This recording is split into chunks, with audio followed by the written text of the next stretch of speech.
The competitive scholar. So the listeners of today's second topic of personality theory is trait theory of personality. यानी trait theory अब क्या कहती है? Previous जो हमने कल के लेक्चर में की थी फ्रेड की थ्योरी डिटेल के साथ कि उसकी क्या स्टेजेस थी, क्या पर्सनैलिटी किस तरह शेप होती है, ये सब कुछ हम कर चुके हैं. आज हमारा सेकेंड थ्योरी है पर्सनैलिटी को लेके. So trait theories are theory of personality that focus on identifying the key dimension along with people differ. के पीपल जो हैं वो आपस में किस तरह मुख्तलिफ होते हैं. पहली थ्योरी ट्रेट की किसने दी? एल्पर्ट्स ने. गार्डन एल्पर्ट इसका पूरा नाम है, ठीक है. इसने कहा कि कम अज़ कम इसने कितने ट्रेट रिपोर्ट किए? 18,000. The same fire that melts the butter hardens the egg. उसने कहा कि जिस तरह आग तो वही रहती है, ठीक है, लेकिन वो मक्खन को क्या करती है? पिघला देती है. और आग एग जो है, अंडा जो है, वो पहले से पिघला होता है लेकिन उसे क्या कर देती है? सख्त कर देती है. इसी तरह अगर हम किसी बंदे के साथ सेम बिहेवियर शो करें लेकिन अगला बंदा जो है वो मुख्तलिफ बिहेवियर शो करता है, यही उसने बेस बनाई अपनी थ्योरी की. और इसी बेस पे उसने 18,000 ट्रेट, 18,000 मुख्तलिफ जो है बिहेवियर उसने रिपोर्ट किए. Distinguish between common trait and personal disposition. Common traits क्या हो सकते हैं? Traits in which people could be compared. Personal disposition unique and determining the organisation of traits of individual. Personal disposition उसने 3 दी: central trait, cardinal trait and secondary trait. Central trait वो हैं जो prominent होते हैं जनरली तकरीबन सब लोगों के अंदर, ठीक है, 7 से 8 तकरीबन. For example honesty, kindness, shyness, ये तकरीबन हर किसी बंदे के अंदर होती है. कार्डिनल ट्रेट क्या हैं? कि डोमिनेंट ट्रेट होते हैं जो पर्सन के बिहेवियर को शेप करते हैं और ये रेयर होते हैं. फॉर एग्जांपल बहुत कम लोग होते हैं जो लीडरशिप कर सकें, ठीक है. बहुत कम लोग होते हैं जो एलिगेंसी शो कर सकते हैं. फॉर एग्जांपल जैसे कायदे आज़म थे. तो ये जो हैं रेयर बिहेवियर्स होते हैं. सेकेंडरी ट्रेट्स वो हैं जिसकी बेस पे हम सम सिचुएशन के अंदर लोग जो है वो नेगेटिव बिहेवियर शो करते हैं, like selfishness, jealousy and greed. फिर फैक्टर क्या है? एनालिटिकल थ्योरीज के factor analysis is a statistical technique that examines interaction between several measurements so that they can be reduced to small number of independent dimensions called factors. यानी कौन कौन से factor हैं जो एनालिटिकल थ्योरी के ऊपर effect होते हैं? रेमंड कैटल था, उसने कहा कि एनालिटिकल स्टडी ऑफ पर्सनैलिटी जो है वो हम कर सकते हैं 200 टर्म्स के अंदर एल्पोर्ट की भी थ्योरी को यूज़ करते हुए. उसने डेवलप की 16 पर्सनैलिटी फैक्टर्स क्वेश्चनेयर्स, ठीक है, जिसे उसने 16 PF का नाम दिया. Used bipolar adjectives as submissive versus dominant etc, serious versus happy go lucky, relaxed versus tense. तो इस तरह की उसने कैटेगरीज बनाई 16. फिर था आइसेंक्स पर्सनैलिटी फैक्टर. इसने कहा कि 3 डायमेंशन हैं पर्सनैलिटी को चेक करने के लिए: स्टेबिलिटी वर्सेस इंस्टेबिलिटी, ठीक है, introversion versus extroversion and साइकोटिज्म. Stability का मतलब कोई बंदा जो है स्टेबल, यानी उसका बिहेवियर बिल्कुल ठीक है, वो रिलायबल है, थॉटफुल है, सोचता है, लीडर है.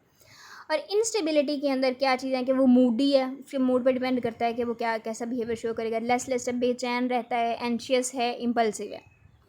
इंट्रोवर्ट वो होते हैं जो अपने आप में ही रहते हैं, ठीक है, उन्हें तन्हाई पसंद होती है, खामोशी पसंद होते हैं, रिवर्स्ड होते हैं और पैसिव होते हैं. जबकि एक्सट्रोवर्ट जो हैं वो मतलब बाहर के माहौल के साथ इन टच होते हैं, एक्टिव, सोशलेबल होते हैं, बहुत ज़्यादा ऑप्टिमिस्टिक और आउटगोइंग होते हैं. फिर तीसरी कैटेगरी क्या है? साइकोटिज्म. इसने कहा कि अगर किसी बंदे में ज़्यादा होगी तो वो क्या हो जाएगा? कोल्ड को लेके इनसेंसिटिव हो जाएगा और lake of concern for others, यानी वो खुद गर्ज हो जाएगा.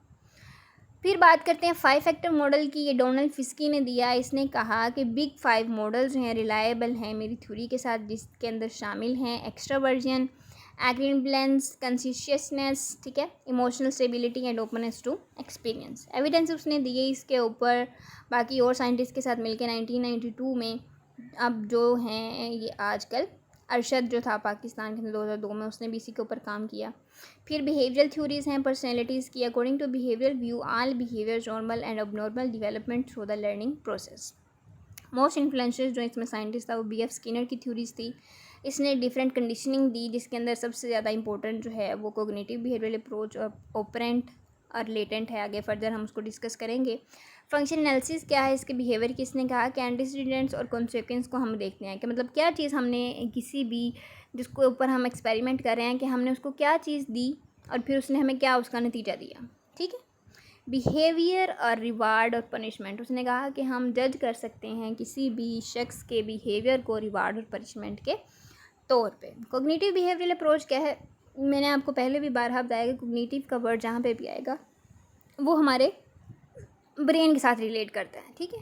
तो बिहेवियरल अप्रोच क्या होगी कि अ चाइल्ड लव्स कैंडी, ठीक है. फॉर एग्जांपल जो है एक हमने किसी से कोई काम करवाना है तो हम देंगे उसे भी रिवार्ड। लेकिन हम क्या कहेंगे कि आप लोगों ने ये काम करना है। बच्चों को जैसे कैंडीज़ पसंद होती है तो हम उन्हें कहेंगे जो बच्चा ये काम करेगा उसे कैंडी मिलेगी, और जो बच्चा काम नहीं करेगा उसे हम नहीं देंगे कैंडी। तो ये उसके लिए क्या हो जाएगी, पनिशमेंट। लेकिन कुछ लोग इस तरह के भी तो होते हैं ना, उन्हें कैंडीज़ पसंद नहीं होती, कुछ बच्चों को पसंद नहीं होती, तो फिर अगर हम उन्हें कैंडी देंगे भी तो फिर अगर वो लव ही नहीं कैंडी को करता तो फिर उसके लिए तो वो ये रिवार्ड ना हुआ।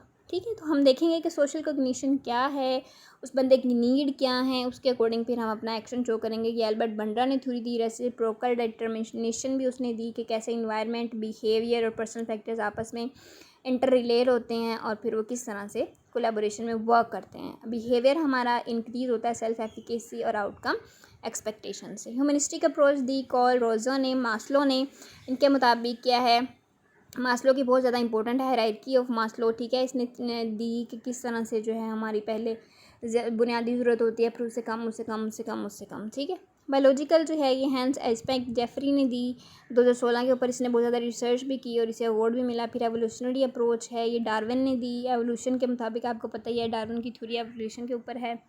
फिर डिटर्मिनेंट्स ऑफ पर्सनैलिटी हैं, कौन कौन से डिटर्मिनेंट्स है कि इनकी बुनियाद पे हम डिटरमाइन कर सकते हैं पर्सनैलिटी को। Biological factor, social, psychological, intellectual and culture. Biological age you know कि हम इसमें हेरिडिटी को डिस्कस करेंगे, जीन्स को डिस्कस करेंगे। सोशल के अंदर हमारी सोशल जितने भी इन्वायरमेंट है उसको।